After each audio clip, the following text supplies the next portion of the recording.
Hi, good morning. மணி என்ன தெரியுமா? 3.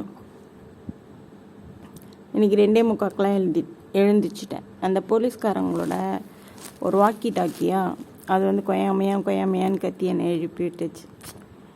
இது என்னடா இப்படி எழுப்பி விட்டுச்சு அப்படி சொல்லிட்டு எந்திரிச்சு பார்த்தா அங்கே 2 போலீஸ்காரன் நாங்கள் வந்து ரெய்டு பண்ணிட்டு இருந்தாங்களா. அது என்ன பண்ணுவாங்க தெரில. யாரோ 2 தம்பிங்க கூட நின்று பேசிகிட்டு இருந்தாங்க. ஏன்டா அன்டைமுக்கு வந்தேன்னு கேட்டாங்களா என்னன்னு தெரியல. என் காதில் வந்து விழலை, தூரம் இருந்ததுனால. அதுக்கப்புறம் ஒரு தக்காளி வண்டி போச்சா, அதை விட்டுட்டாங்க. அதுக்கப்புறமா ஒரு கார் வந்துச்சு, டிக்கிலாம் திறந்து செக் பண்ணிவிட்டு அப்புறம் அனுப்புனாங்க. அப்புறம் கொஞ்சம் நேரம் கழிச்சு அந்த 2 பசங்களையும் அனுப்பிட்டாங்க. அதில் வந்து ஒருத்தன் கருப்பு ஷர்ட் போட்டுட்டு இருந்தான்னு நினைக்கிறேன், இன்னொருத்தன் ப்ளூ ஷர்ட்டு. ஓகேவா? எங்கள் ஊர் தம்பிங்க தான். ஆனால் தூரத்துலேருந்து பார்த்ததுக்கு முகம் தெரியல. எல்லாம் கேங் ட்ரெஸ் போடுறாங்கல்ல, அதனால் முகம் தெரியல எனக்கு. சரி ஓகே அப்படி சொல்லிட்டு கொஞ்ச நேரம் கழித்து அந்த 2 போலீஸ்காரனாங்களும் போயிட்டாங்க. அப்புறமா நானும் சரின்ட்டு உள்ளே வந்துட்டேன்.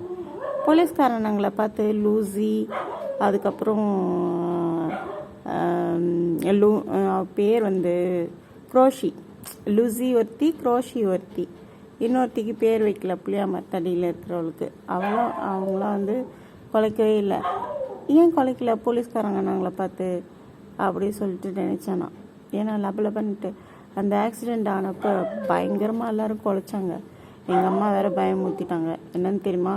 வக்கீல் உடனே வந்து சொல்லுவாங்க, நாயினால தான் வந்து ஆக்சிடெண்ட் ஆச்சுன்னு சொல்லிட்டு அப்படின்ட்டு. நானே வாயில ஜீவன்களை போய் கட்டி வச்சிருக்கிறேன்னு எனக்கே கொஞ்சம் கஷ்டமாக தான் இருந்தது. ஏன் கட்டி வச்சிருக்கேன்னா எங்கள் வீட்டெல்லாம் நாய் வந்து மக்களை தொத்துது சொல்லிட்டு எல்லாரும் திட்டினாங்க. செம்ம கழுவி ஊற்றுனாங்களா. அதனால தான் நாயெல்லாம் கட்டி வச்சுருக்கேன். எவ்வளோ சீக்கிரம் ஷெல்டர் முடியுதோ அவ்வளோ சீக்கிரம் நாயெல்லாம் இங்கேருந்து எடுத்துகிட்டு போயிடும். இப்போ தூக்கம் வேற கலைஞ்சிச்சா, என்ன பண்ணுறதுன்னு தெரியல. பசி வேறு எடுக்குது. இப்படி விடிகாலையில் பசி எடுக்குமா உங்களுக்கு? ஆனால் எனக்கு பசி எடுக்கும்.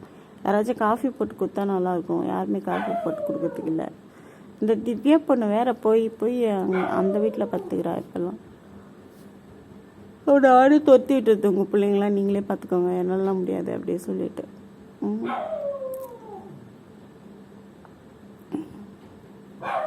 அப்புறம் வேறு எதுவும் இல்லை. நான் திரும்ப தூங்க போகிறேன்.